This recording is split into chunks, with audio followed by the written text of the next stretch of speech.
कांग्रेस ने देश में बढ़ते महिला अपराध और अत्याचारों के खिलाफ न्याय मार्च निकाला, जो राजभवन की ओर आयोजित किया गया। इसका नेतृत्व उत्तराखंड महिला कांग्रेस की अध्यक्ष ज्योति रौतेला ने किया। वहीं पुलिस ने प्रदर्शन के दौरान कांग्रेस महिला प्रदेश अध्यक्ष ज्योति रौतेला और उनके कई अन्य महिला कार्यकर्ताओं को गिरफ्तार कर लिया। तरीके से पूरे देश में इस पर महिलाओं के ऊपर अत्याचार बढ़ रहे हैं। ऑल इंडिया महिला कांग्रेस का कॉल है और पूरे देश में एनसीआरबी की रिपोर्ट के हिसाब से एक साल में 4,51,000 महिलाओं के साथ बलात्कार की घटनाएं घटनी है और प्रति घंटा 51 महिलाओं के साथ इस देश में दुराचार बलात्कार की घटनाएं घट रही है। एनसीआरबी की रिपोर्ट के हिसाब से उत्तराखंड पहाड़ी राज्यों में नंबर 1 राज्य बन चुका है, जिसमें लगातार महिलाओं के ऊपर बलात्कार अत्याचार की घटनाएं हो रही हैं। इसके खिलाफ हम लगातार आवाज़ उठाते रहते हैं और काफ़ी लंबे टाइम से हम गवर्नर साहब से टाइम मांग रहे थे, वो टाइम हमें नहीं दिया गया। आज हम लोग फिर से एक बार कोशिश कर रहे हैं। ये मार्च लेके हम लोग गवर्नर हाउस की तरफ जा रहे थे। अब हम लोगों को यहाँ पे पुलिस ने रोका है और हम लोग इस आवाज़ को लगातार उठाते रहेंगे। हमारे प्रदेश में और देश में बेटियों के साथ जो हो रहा है उसके खिलाफ ये लड़ाई। इस वक्त कांवड़ मेला अपने अंतिम चरण पर है। वहीं हरिद्वार में कांवड़ियों की लगातार बढ़ती भीड़ ये इस चीज को दर्शाता है कि किस तरीके से यहां पर श्रद्धालुओं का सैलाब है। इसको लेकर जीआरएफ पुलिस और आरपीएफ की संयुक्त रूप से सुरक्षा व्यवस्था को लेकर चेकिंग अभियान चलाया जा रहा है। वहीं साथ ही सुरक्षा व्यवस्थाओं का पुख्ता इंतजाम भी किया जा रहा है। GRP SP city Tripti Bhatt ने जानकारी देते हुए बताया कि प्रतिदिन बढ़ रही कांवड़ियों की संख्या को देखते हुए मेला क्षेत्र में जुड़े तमाम रेलवे स्टेशनों पर सुरक्षा व्यवस्थाएं बढ़ाई गई हैं। कांवड़ यात्रा में लगातार हमारे जो श्रद्धालु हैं वो रेलवे के माध्यम से भी आ रहे हैं, जिसके क्रम में हमारे द्वारा बृहद स्तर पर तैयारी की गई है। लगातार हमारे द्वारा चेकिंग की जा रही है। सुरक्षा के जो इंतजाम है उनका स्वयं हम लोग जायजा ले रहे हैं। इसके अलावा अभी पूर्व में जो हमारे 8 मेला स्पेशल ट्रेनें संचालित की जा रही थी, उन सभी का जो फंक्शनिंग है वो शुरू हो गई है और सभी रेलवे स्टेशन पे हम लोग। हरिद्वार के प्राचीन बिल्केश्वर महादेव मंदिर में सुबह से ही भक्तों की लंबी कतारें हैं। असल में मान्यता है कि यहां मां पार्वती ने 3000 वर्षों तक तप किया था और यहीं उनको महादेव का साथ मिला था। इसलिए सावन के सोमवार पर यहां खास भीड़ उमड़ती है। शिव भक्तों ने बम बम बोले के जयकारे लगाए। वहीं इस मंदिर में सावन, शिव और श्रद्धा तीनों का दिव्य संगम एक साथ महसूस किया जा सकता है। पूरा महीना जो है भगवान शंकर का महीना है। भगवान शंकर हरिद्वार में निवास करते हैं, ऐसी मान्यता है और हम सबका मानना है। और कभी कभी जो हमारे त्रिकालदर्शी होते हैं उन्होंने भगवान शंकर को देखा भी है, आहट भी सुनी है, चलते भी देखा है। देखिए अपना अपना भाव होता है। और ऐसे भी ये देवभूमि उत्तराखंड है। हमारे यहाँ ज्योतिर्लिंग भी है। हिमालय तो हिमालय में कौन है, केदारनाथ है।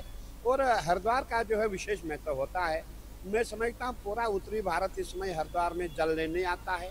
महादेव जी का दिन है आज और यहाँ पर ये मंदिर बहुत जाना माना है। ये बिल्केश्वर महादेव जी का मंदिर है और यहाँ अधिक यात्री बहुत लोग आते हैं और सभी यहाँ पर अच्छे से दर्शन करते हैं। यहाँ बहुत जाना माना है। गौरीकुंड मंदिर यहाँ से करीब 5-10 मिनट के रास्ते पर ही है। आज के वीडियो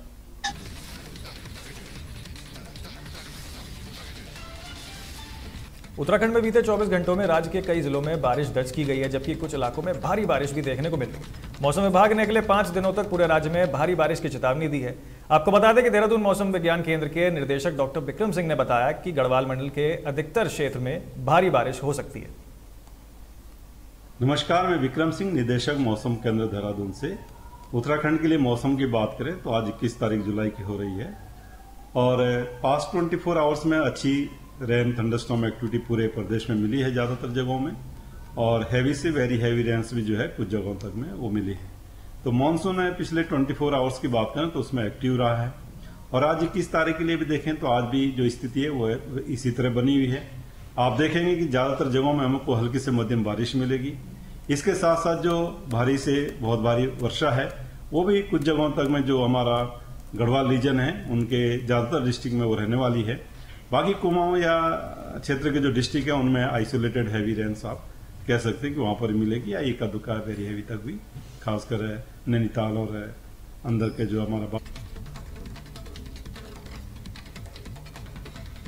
खबर रुड़की के मंगलौर क्षेत्र की है, जहां एक मोहल्ले में 2 पक्षों के बीच मामूली बात को लेकर विवाद हुआ, लेकिन यह विवाद इतना बढ़ गया कि देखते देखते दोनों पक्षों के बीच पथराव शुरू हो गया। जिसके बाद इलाके में तनाव की स्थिति को देखते हुए मौके पर भारी पुलिस बल को तैनात किया गया। हालांकि स्थिति फिलहाल सामान्य बताई जा रही है। देखिए, कल रात जो मंगलौर की घटना आप बता रहे हैं, उसमें आपस में पड़ोसी हैं, एक छोटी बात को लेकर उनमें विवाद हुआ, पथराव हुआ है। पुलिस ने इमीडिएट रिस्पॉन्स किया और 4-5 लोग बैठा रखे हैं, डिटेन किए हैं, उनके खिलाफ कार्रवाई करेंगे। अभी किसी भी पक्ष से तहरीर नहीं आई, तहरीर आती है उसके बाद FIR करके जो लीगल कार्रवाई है वो की जाएगी। कोई घायल सर इसमें पथराव में कोई घायल हुआ हो? अभी घायल वाली कोई सूचना नहीं, लेकिन पथराव की सूचना है। 4-5 लोगों को पुलिस ने डिटेन किया है। देखिए, कल कालसी चक्राता मोटर मार्ग पर पहाड़ी से भूस्खलन के कारण बड़े बड़े पत्थर गिर रहे हैं, जो हादसे को दावत दे रहे हैं। हालांकि मौके पर मौजूद लोनीवी विभाग लगातार JCB मशीनों के जरिए बंद रास्तों पर यातायात को सुचारू बनाने के लिए मलबा हटा रहा है, लेकिन बार बार पहाड़ी से हो रहे भूस्खलन के चलते यहां सड़क के दोनों तरफ लंबा जाम लगातार नजर आ रहा है, जिसकी वजह से लोगों को घंटों तक सड़क पर जाम का सामना करना पड़ रहा है।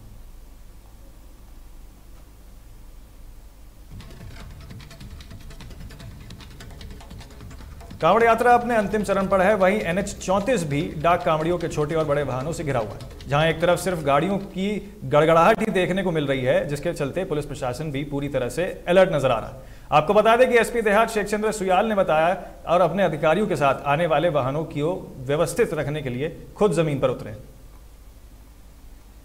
देखिए, आप भीड़ देख रहे होंगे, अभी कांवड़ 2025 एकदम अपनी पीक पे है। आज और कल का दिन हमारे लिए बहुत क्रूशियल होता है और ये जो पॉइंट है नगला इमरती, ये हमारे पूरे ट्रैफिक और डाइवर्जन प्लान का की पॉइंट है। यहाँ पर लगातार हमारी फोर्स मौजूद है, डाइवर्जन प्रॉपर चल रहा है, लगातार लामाज की गाड़ियाँ आ रही हैं, तो सब कुछ अकॉर्डिंग टू प्लान चल।